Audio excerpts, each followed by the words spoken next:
Hi viewers, welcome to Chinna's Cooking. இன்னைக்கு நம்ம ரவை வச்சு ஒரு பர்த்டே கேக் தாங்க பண்ண போறோம். வாங்க எப்படி பண்ணலாம்ன்றது பார்க்கலாம்.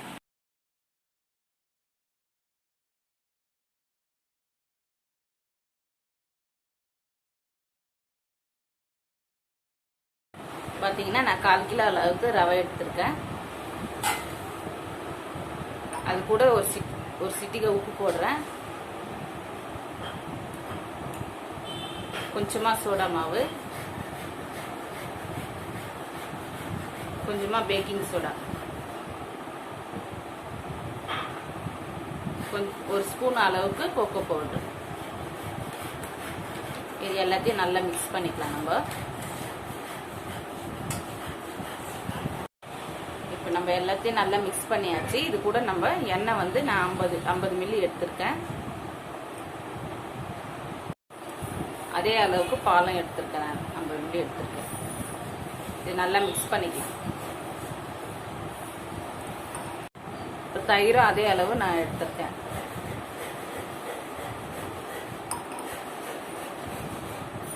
நல்லா கலரி விட்டுக்கலாம்.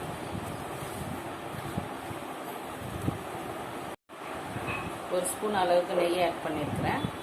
கூடவே நான் வந்து 1/2 டம்ளர் சர்க்கரை ஆட் பண்ணியிருக்கேன். அது கூட ஏலக்காய் போட்டு அரைச்சி வச்சுருக்கேன். இது நல்லா மிக்ஸ் பண்ணிக்கலாம். இப்போ பார்த்தீங்கன்னா நான் இந்த அளவுக்கு நல்லா மிக்ஸ் பண்ணியிருக்கேன். இந்த பதத்துக்கு இருக்கணும். பால் தேவைப்பட்ட எக்ஸ்ட்ரா கூட நீங்கள் ஆட் பண்ணிக்கோங்க. நல்லா கட்டி இல்லாத நல்லா கலரி விட்டுக்கோங்க. இப்போ பார்த்தீங்கன்னா நான் ஒரு ஸ்பூன் அளவு கோதுமை மாவு எடுத்துருக்கேன். இது கூட நம்ம முந்திரி ஆட் பண்ணிக்கலாம். இது நல்லா மாவில் பிரட்டிட்டு நம்ம அந்த கேக் மேலே போட்டு பேக் பண்ணோன்னா ஒட்டாத இருக்கும். இப்போ கொஞ்சம் ஃப்ரூட்டி எடுத்துருக்கேன். அதையும் நம்ம நல்லா பிரட்டிட்டு அந்த மாவு கலந்து வச்சுருக்க மாவு மேலே போடணும். பார்த்தீங்களா, மாவில் பிரட்டி வச்சுருக்கேன். நான் ஃப்ரூட்டி முந்திரி அது மேலே ஆட் பண்ணிக்கிறேன். இந்த மாதிரி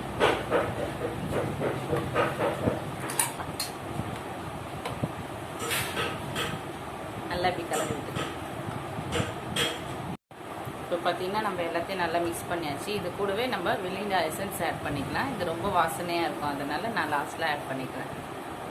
இது 1/4 மூடி அளவுக்கு ஆட் பண்ணியிருக்கேன்.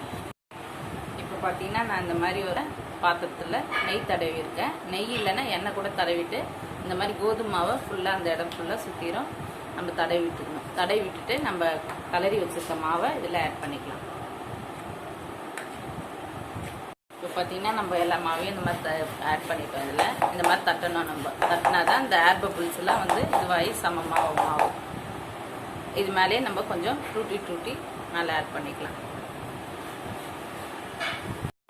நான் இந்த மாதிரி குக்கர் எடுத்துருக்கேன். இந்த குக்கரில் வந்து ஒரு லேயர் அளவுக்கு சால்ட் ஆட் பண்ணிக்கலாம். இந்த சால்ட் வந்து நம்ம மறுபடியும் பேக் சைஸ் அளவு இன்னொரு வாட்டி யூஸ் பண்ணிக்கலாம். இப்போ பார்த்தீங்கன்னா இதை வந்து ஸ்லோ ஸ்டிம்மில் வச்சு ப்ரீ ஹீட் பண்ணிக்கலாம். மூடி வச்சுக்கலாம். இது பார்த்தீங்கன்னா 10 நிமிஷம் ப்ரீ ஹீட் ஆகிடுச்சு. இது நம்ம மூடி எடுத்துட்டு நான் இந்த மாதிரி தட்டு வச்சுருக்கேன். நீங்கள் ஸ்டாண்ட் இருந்தால் கூட இது மாதிரி வச்சுக்கோங்க. வச்சுட்டு நம்ம அந்த கேக்கை வந்து இதில் வச்சுட்டு ஒரு 45லேருந்து 50 மினிட்ஸ் ஆகும் இது வேகிறதுக்கு. நம்ம வச்சு ஸ்டிம்மில் வச்சுக்கலாம். இப்போ நம்ம 1/2 hour கழித்து பார்க்கலாம் வெந்திருக்கான்ட்டு. இந்த மாதிரி ஒரு ஸ்டிக்கு வச்சு இந்த மாதிரி அழுத்தி பார்க்கலாம்.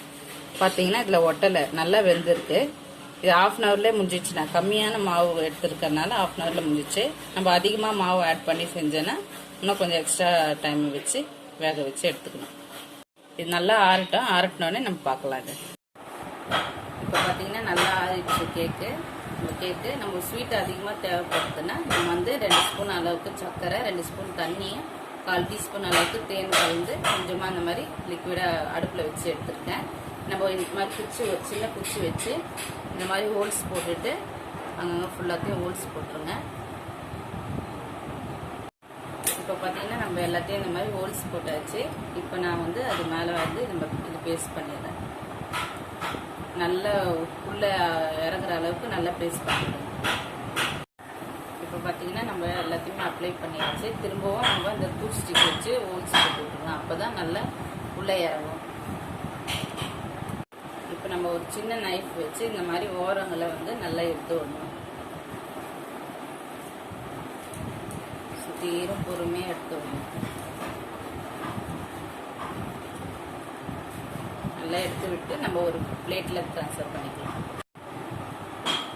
பார்த்தீங்கன்னா நம்மளோட கேக்கு ரொம்பவே சூப்பராக ரெடி ஆயிடுச்சு. நான் இதை கட் பண்ணி காமிக்கிறேன் பாருங்க.